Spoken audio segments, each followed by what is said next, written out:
来週どこ行く？スプリングフェス2026の全フィールド解説。ジャスパルと申します。まもなく年一のサラダのお祭りスプリングフェス2026が開催となりますが、皆様食材の準備はいかがでしょうか？てことで今週もやってまいりましょう。来週どこ行く？スプリングフェス2026のおさらいと全フィールド解説で来週の動きなんとなくイメージして挑んでいただければなと思います。月曜日の朝4時には新レシピも解禁となりますので、そちらも非常に楽しみですね。最強のレシピとなるのか、はたまたこれまで埋まっていなかった食材数70、80、90喜んでの絶妙なサイズのレシピとなるのかにも注目したいところです。かぼちゃね、エナジー高すぎるので扱いが難しそうですよね。それでは参ります。さあ、それではまずは来週の予定を確認して、その後全フィールド解説やっていきたいと思います。来週はスプリングフェス2026とグッドスリープデーがございます。また月の切り替わりのタイミングとなりますので、スリープポイント交換所のなんやかんやにもご注意ください。ってことでざっくり解説していきます。スプリングフェス2026、サラダ固定、料理エナジー 1.5 倍、1日1回チャンス1匹確定、睡眠タイプごちゃ混ぜ、キノコ、ポテト、コーン、かぼちゃの種ポケモンたちがピックアップ。そしてサラダの新レシピが一つ追加されて、サンドパンが新登場となっております。メインのボーナスは何といってもサラダ 1.5 倍、そしてチャンス1匹確定かなと思います。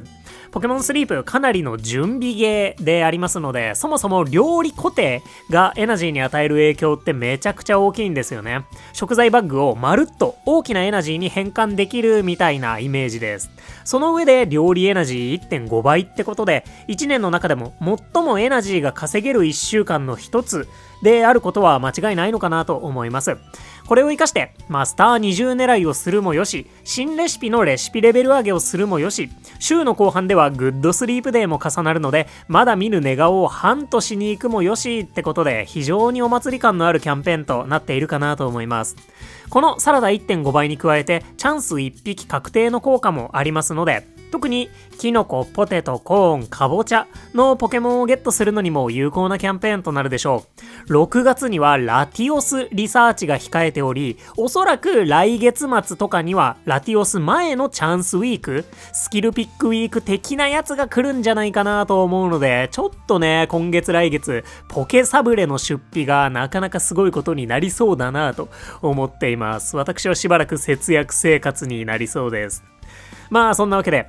サラダ 1.5 倍とチャンス確定で大成功の行方に一喜一憂する1週間、それがスプリングフェス2026となっております。より詳しい解説はこちらの動画をご覧ください。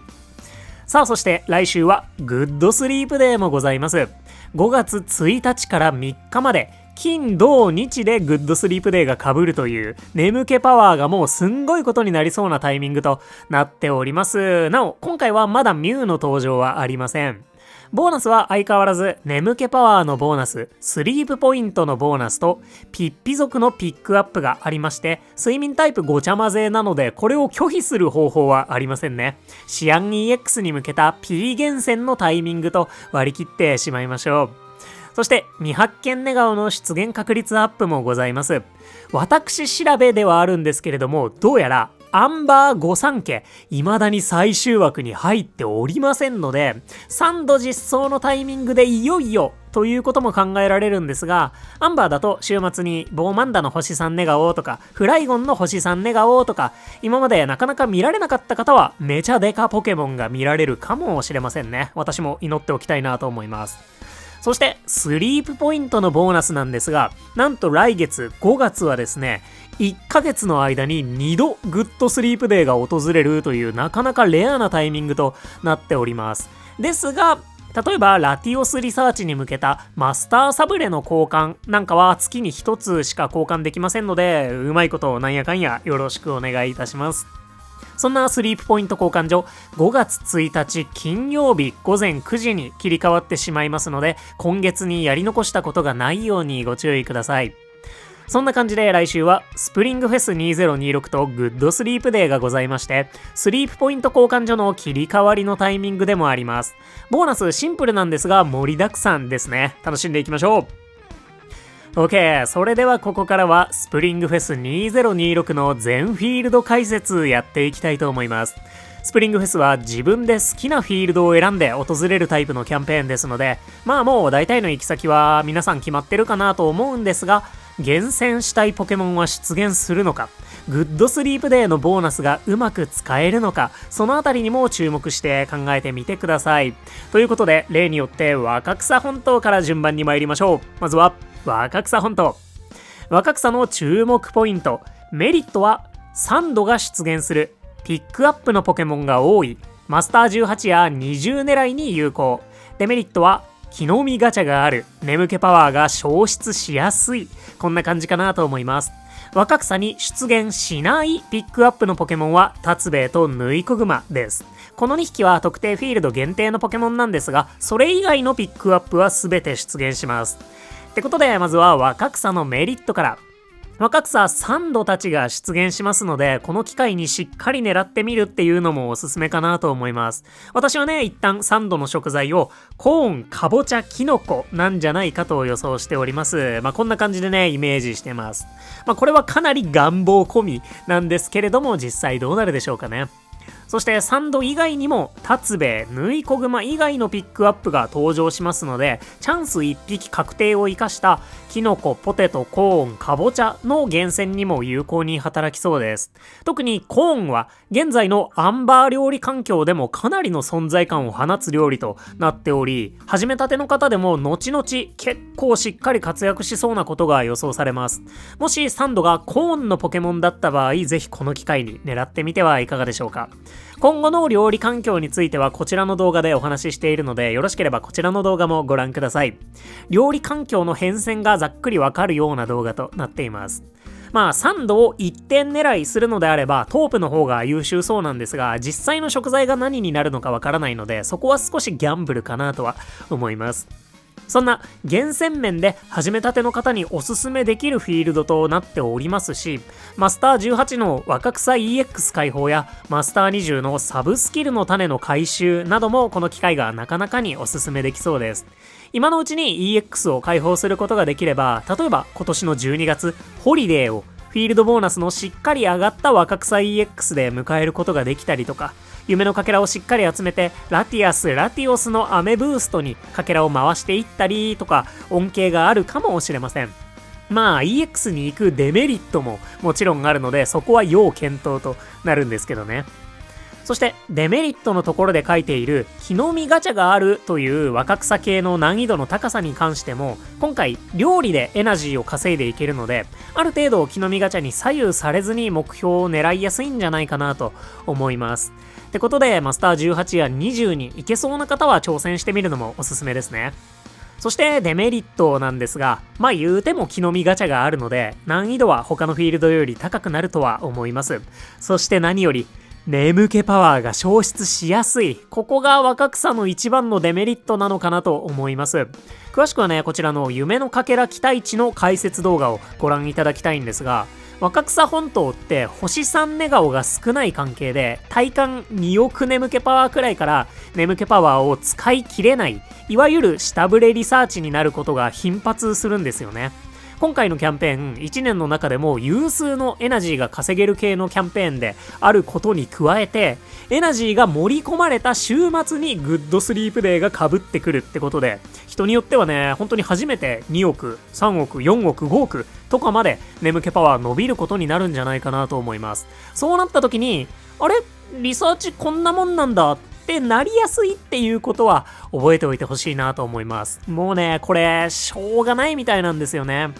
この眠気パワーがどうしたって消失してしまう問題、もうずっと言われているというか、今までね、数々のタイミングで多くのリサーチャーががっかりしてきたんじゃないかと思うんですけど、最低限のテこ入れはされ続けてるんですが、大きく回収されるには至ってないので、もしかしたら技術的に無理なのか、それをしてしまうと運営さんが想定している進行スピードを大幅に逸脱してしまうのか、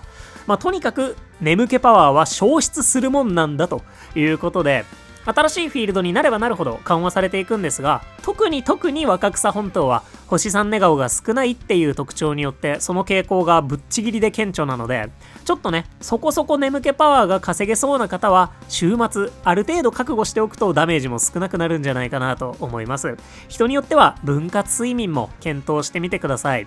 分割自体が結構難しいテクニックだと思うので初心者向きではないのかなと思うんですが、そんな感じで厳選面はなかなか優秀で、サンドほかキノコ、ポテト、コーン、カボチャのポケモンをゲットするのに活かしやすそうで、木の実ガチャがうまくいかずともマスター18や20狙いに有効で、眠気パワーの消失は2億眠気パワーくらいからかなり顕著なんですが、仕方ないってことで、総じて始めてから日の浅い方にもおすすめできる両フィールドかなと思います。最近ね、若草をおすすめできるタイミングが多いような気がしますね。普段あんまりキャンペーンで若草おすすめしないんですけどね。そんな初めて日の浅い方はまず検討してみてほしい若草本島でした。お次、シアンの砂浜。シアンの注目ポイントはメリット、キュアワー、ゲンシューパー、水五郎のピンポイントな厳選に向く。マスター18到達がシアン EX 解放条件になっているかも。デメリット、3度の登場なし。水タイプはサマーフェスでピックアップになる可能性あり。なんなら水五郎はもうすぐ3周年キャンペーンでピックアップになる可能性あり。若草ほどではないですが眠気パワーを消失しやすい。こんな感じかなと思います。シアンの砂浜、早い話が今回そんなにおすすめじゃなさそうっていうことになりますね。ピックアップがね3匹に絞られているので、その子たちを探すのには非常に有効かと思うんですが、ウパーと水五郎はサンドが出現するトープにも出現するので、そうなるともうキュアワー狙いで訪れることになるのかななんていう気がします。で、唯一おすすめできそうなところがシアン EX がそんなに遠くない未来で実装されてもおかしくないなと思ってるんですけど、若草 EX はホリデーとかでもいける可能性が高いのに対して、シアン EX が今後どういう扱いになるのかはまだわからないことだらけなので、そこが難しいそれこそね、若草 EX ではライコーの出現確率アップがあるんですけど、シアン EX は水訓厳選に有効かもしれないので、そういったところを狙って訪れておくというのも一つなんですが、私若草 EX でもライコーなんて本当に全くと言っていいほど出会った記憶がないので、どうなんでしょうね結局のところめちゃくちゃ実力のあるリサーチャーが EX の恩恵を受けられるっていうところなので、そのレベルにね到達している方は何のキャンペーンもなくてもシアンマスター20って達成できるかなと思うので、そこまで狙う必要もないのかなっていう感じですかね。ってことでキュアワーをピンポイントで狙ったりシアン EX 解放を目論む場合はご検討ください。シアンの砂浜でした。お次、トープ洞窟。トープの注目ポイントはメリット、サンドが出現する。サンドが出現するフィールドで最もピックアップが少ない。ピックアップのポケモンが育成しやすくおすすめ。デメリット、スヤスヤが若草張りに眠気パワーを消失する。アチャモ水五郎はもうすぐ3周年キャンペーンでピックアップされる可能性がある。こんな感じでしょうか。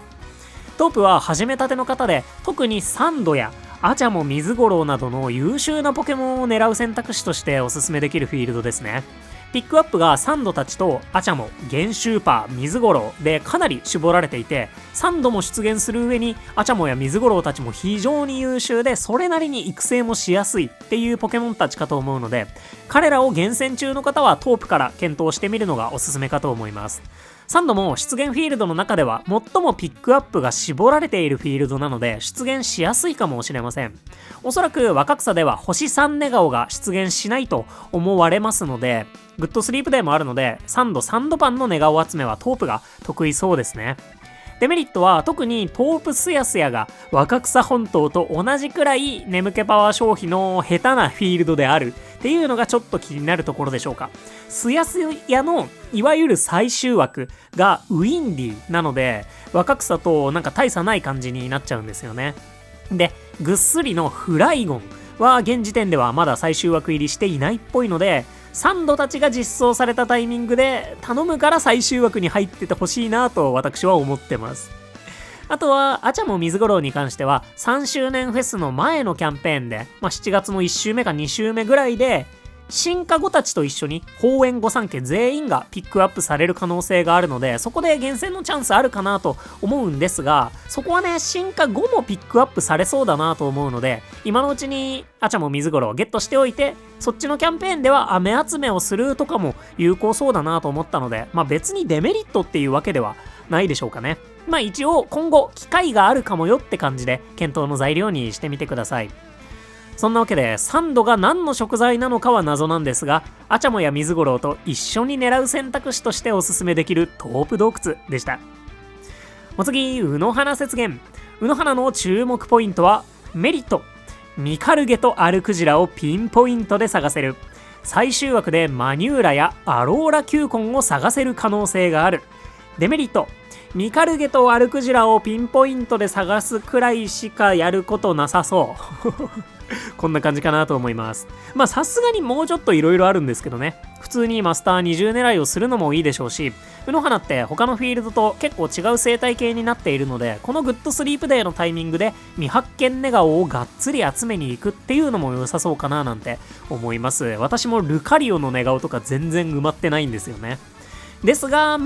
ピックアップのミカルゲもヌイコグマが出てくるラピスでも出現しますし、サンドの出てくるアンバーでも出現します。で、アルクジラは若草系でも出現するので、だいぶ何かしら明確な目的を持っていくっていうフィールドになるのかなと思います。あとは最終枠狙いも一応できなくないのかなと思ってます。詳しい説明は割愛するんですが、最終枠眠気パワーがすんごい余ってる時にほぼ確定で出てくるポケモンっていうのがいるんですよね。で、そんな現在卯の花の最終枠に入ってるポケモンがウトウト、マニューラ、スヤスヤ、パーモット、ぐっすり、アローラ球根となっておりまして、特にマニューラとアローラ球根は進化にアイテムが必要なポケモンなので、直接ゲットする旨味もそれなりにあるんじゃないかなと思いますし、なんならマニューラはニューラをゲットするのとフレンドポイントもそんなに変わらないので、チャンス確定を生かして彼らをゲットするっていうことも狙えなくはないのかなといったところです。ちなみにマニューラは若草ウトウトでも星にネガオが最終枠で出現してくれるはずですね。若草に行く方は結構見かけるかもしれません。その他、眠気パワー消失問題に関しては、ミカルゲが眠気パワー消費の大きめなポケモンなので、ピックアップでたくさん出てきてくれると、眠気パワーもそこそこ使ってくれて、夢のかけらとかも貯められるかもしれませんね。ミカルゲは夢のかけらの配分が多いんですよね。あとは、小ピックアップがどれだけ出てきてくれるのかといったところでしょうかね。そんな、だいぶミカルゲとアルクジラの卯の花雪原でした。お次、ラピスラズリコハン。ラピスの注目ポイントはメリット。ヌイコグマが出現する。ミカルゲ・キュアワーのフレンドポイント16組をゲットしやすいかも。ラティオスに向けたフィールドボーナス上げができそう。伝説ポケモンが多い。デメリット。サンドが出現しない。言うてラピスもマスター20とかまで行くと余裕で眠気パワーは吹き飛ぶ。こんな感じかなと思います。ラピスは3度こそ出現しないんですが、唯一ヌイコグマの出現するフィールドなので、このために訪れる価値はあるんじゃないかなと思ってます。3度が第一食材コーンなのかどうかもまだ分かりませんしね。またキュアワーも出現するので、堅実なコーン探しではラピス検討してみてください。他にニャオハも無課金には激推しなポケモンとなっているので、ぜひご一緒に狙ってみてください。その他、6月のラティオスリサーチでもラピスが開催フィールドに選ばれる可能性があるため、フィールドボーナスを上げておくっていう意味もあるかもしれません。もしラティオスリサーチがドラゴンポケモンピックアップなんだとしたら、ミニリュウがピックアップされますよね。ドラゴンポケモン少なすぎるので多分ピックアップしないんじゃないかなと思ってるんですが、そういったことも考えられなくはないので、ふんわりラピスのフィールドボーナス上げっていうのも気にしてみてください。デメリットについてはやっぱりサンドが出現しないことと、ラピスであってもマスター20近くなるとかなりの眠気パワーが吹っ飛ぶことが挙げられるかと思います。そこまでフィールドボーナス上げとか急いでないよって場合は、サンドたちの寝顔を集められる時に集めておいてもいいんじゃないかなとは思いますね。ラピスの眠気パワー消失問題に関しては、ラティアスリサーチでもかなりの方が経験したんじゃないかなと思うんですけれども、まあそういうフィールドということで割り切りが必要なのかなと思います。一応、ウトウトにラティアス、すやすやにクレセリア、ぐっすりにスイ君が訪れてくれるなんかいい感じの湖なので、グッドスリープデーの未発見ネガを確率アップとかでワンチャン伝説来ないかなとかは希望があるかもしれませんね。実際どうなるんだろう。伝説のポケモンたちも出やすくなってるんですかね。とにかくそんな安定したコーンの選択肢として唯一縫いこぐまが出現するラピスラズリコハンでした。お次、ゴールド級発電所。ゴールドの注目ポイントはメリット、不安定が狙える。眠気パワー消失問題はだいぶ緩和されている。キャンチケなしマスター20もギリいける印象。デメリット、3度が出現しない。意外と個性はないのかもしれない。こんな感じでしょうかね。まずピックアップのポケモンなんですが、結構コメントに困りましたね。不安定が若草以外では唯一出現するので狙えるぜって感じでしょうか。不安定自体がね、すっごい特殊なポケモンで扱うのが劇的に難しそうな上に、基本的にはエナジーチャージのポケモンなので、個人的におすすめするんだったら初心者なんですよね。なのでゴールドまで来て探したいポケモンなのかどうかっていうのは議論の余地がありそうです。その他、バケッチャやニャオハ、ゲンシューパーと強力なポケモンたちも出現するんですが、そのあたりは噛み合いっていう感じでしょうかね。で、ゴールドの良さは、眠気パワー消失問題がだいぶ改善されていることですね。ラピス以前とゴールド以降で明確に使い切れる眠気パワーの量が違ってます。が、今回のピックアップがサンドパン以外は進化前のポケモンたちなので、ゴールドには無進化ポケモンもいないってことで、なかなか油断はできないのかなと思いますね。あくまで多く使えるようになってるっていう感じでしょうか。あとは超個人的な印象なんですけど、ゴールドマスター20だったらいいキャンプチケットなしでもなんとかやれる範囲なのかなとは思ってます。フィールドボーナス 85% で若者のレベル65であれば21色作って1日1回大成功が出せるようであれば、それだけでほぼゴールドマスター20いけるぐらいのエナジーは稼げるので、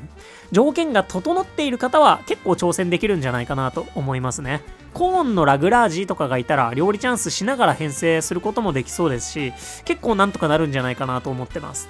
で、デメリットは3度が出現しないことですかね。なんとなくね、石つぶてとかココドラとか出てくるので、ワンチャンいてもおかしくなさそうなんですけど、3度をゴールドに持ち込んでしまうと、アゴジムシが駆逐されかねないのかなとはちょっと思いますね。せっかくね、飛行ポケモンに対抗するために電気を獲得するに至った、そんなポケモンなんですけど、地面タイプに電気無効なので、やっぱね、3度はゴールドに連れてきてはいけないのかもしれない。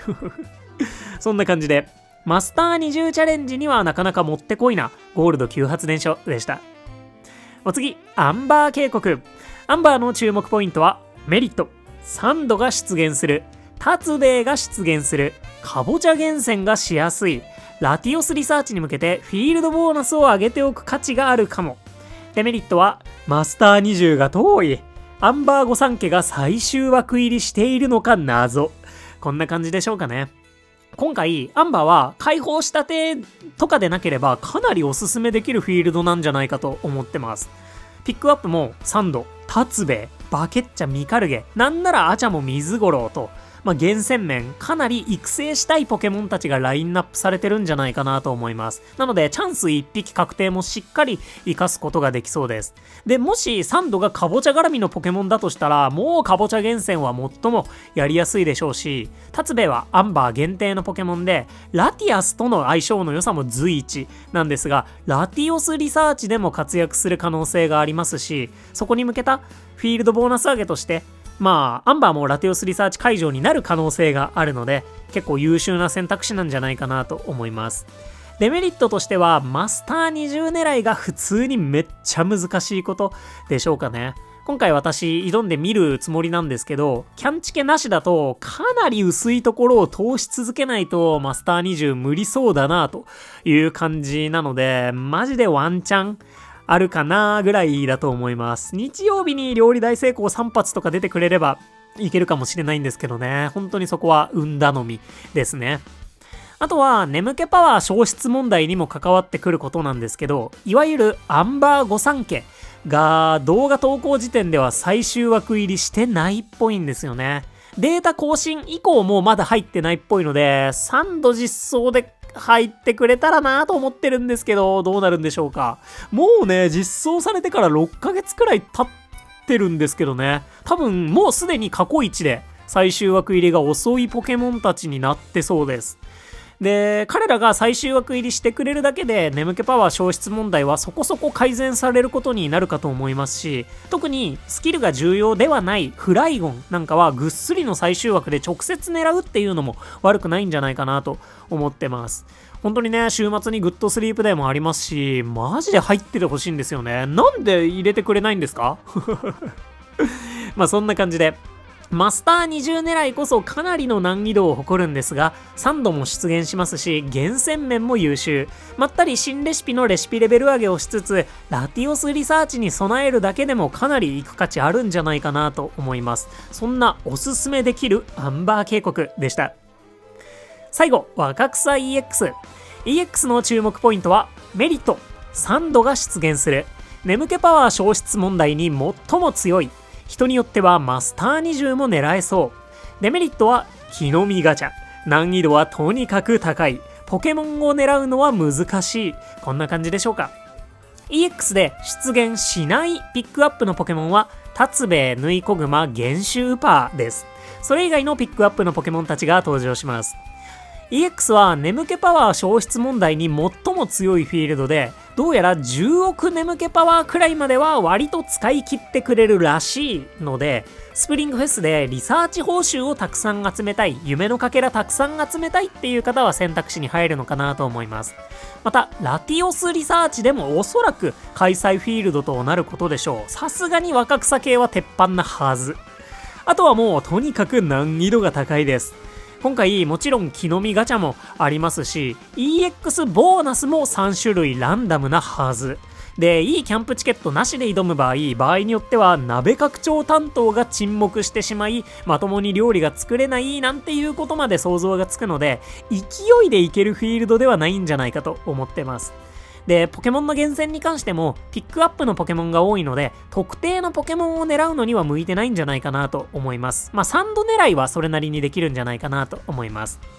まあそんな感じで、もう難易度がはちゃめちゃなので、基本的にはおすすめしないよりと言ってしまいましょうかね。下手に挑むとやけどしそうなんですが、とはいえエナジーもりもりの今回のキャンペーンと相性はいいだろうと思うので、メリットデメリットを理解して挑んでもらえたらなと思います。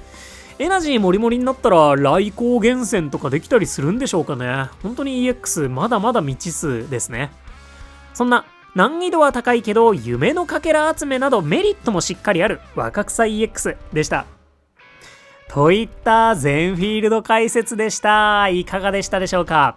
トータルおすすめのフィールドは、アンバーがトップクラスで、アンバー開放してないよって方は若草 EX 開放前であれば若草、そうでなければトープ、ラピス、そのあたりでしょうかね。意外とね、解説してみるとシアンとかウノハナとか、各フィールドの良さそうなところも見えたので、2週間ぐらい開催してほしい。本当にね、いろいろ行きたくなりますね。ぜひね、皆さんがどこのフィールドで何狙いをされるのかもコメントでお教えいただけますと幸いです。スプリングフェス1週間楽しんでいきましょう。そんなスプリングフェス2026の全フィールド解説でした。ということで、ここまでご視聴いただきまして誠にありがとうございました。お相手パルでした。よろしければ動画にグッドやハイプで応援いただけますと動画制作の励みとなりますし、狙っているポケモンにチャンスがつく可能性がちょっと上がるかもしれません。いつも本当にたくさんの応援ありがとうございます。今回ちょっと遅くなりました。そして誕生日の時の救援物資もですね、バッチリ届いております。早速コーヒーをいただきながらこの動画作ってます。本当に助かる。ありがとうございます。